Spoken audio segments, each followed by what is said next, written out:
Right now we are in LeBauer Park in downtown Greensboro, and I can tell you right now it feels pretty good outside, but forecasters say that the temps could possibly rise to a very hot 93-degree mark. Troopers are urging teen drivers to be safe on the road. Taking a look at the numbers, you can see that AAA says that there were more than 10,000 car crashes involving teens. One person is dead and another person is lucky to be alive after a shooting right here at an apartment complex in Eden. Here is the deal. We are coming to you live right outside of the Food Lion here on High Cone Road in Greensboro, and that's because we need your help to put an end to summer hunger. Greensboro police are investigating a shooting. It happened just before 3 o'clock early this morning at a house on Woodmere Drive. Greensboro police are trying to figure out what caused a vehicle to roll over and slam straight into a utility pole. Did you know that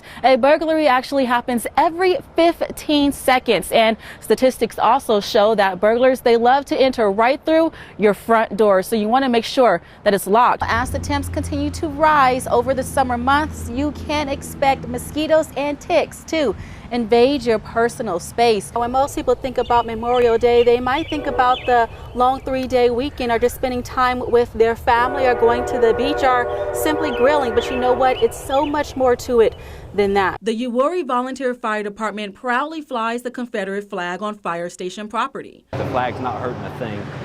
We are not a racist department. We are not in any way members or department as a whole. Montgomery County commissioners, however, say the flag is divisive. Board of Commissioners stated their position that they did think the flag was inappropriate and requested of the fire department for it to come down. County commissioners gave volunteer firefighters an ultimatum. In a written letter, commissioners say firefighters will lose full funding unless the flag is removed.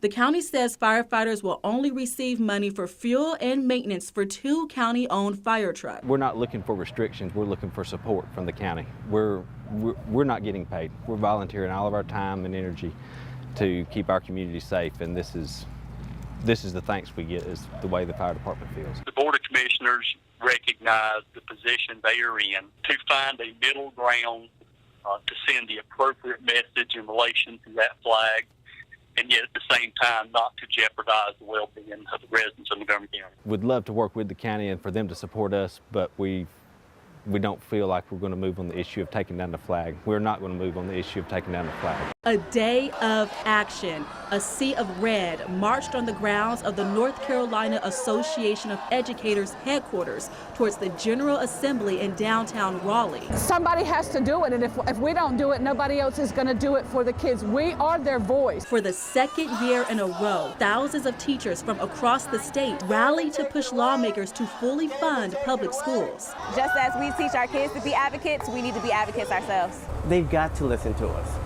And if they don't, then we know what other avenues to take come voting time. The top 5 demands are clear, with another concern being safety. It's important for all of us to support public education. We certainly have to support safety in our schools. We have to demand it. More than 1,300 educators with Guilford County Schools backed the list of NCAE demands. Teachers boarded buses from Greensboro to the capital city to make their voices heard. We see our students daily. We know what they're facing, and we know what they're going to have to face later. We have to stand up to the political boardrooms and the bureaucrats here in North Carolina and say enough is enough. It shows that we care about our students, we care about our profession, we care about growing our profession, and we feel that we deserve, there are certain things that we need for basic living.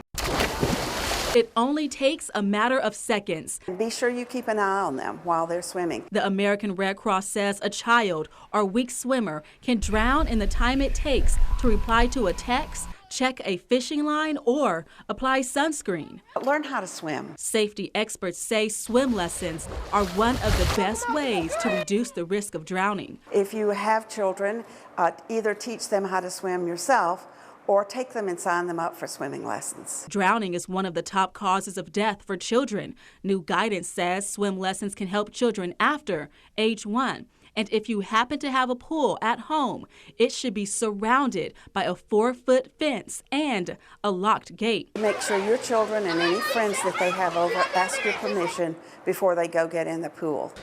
Keep in mind, drowning can happen to anyone, anywhere there's water.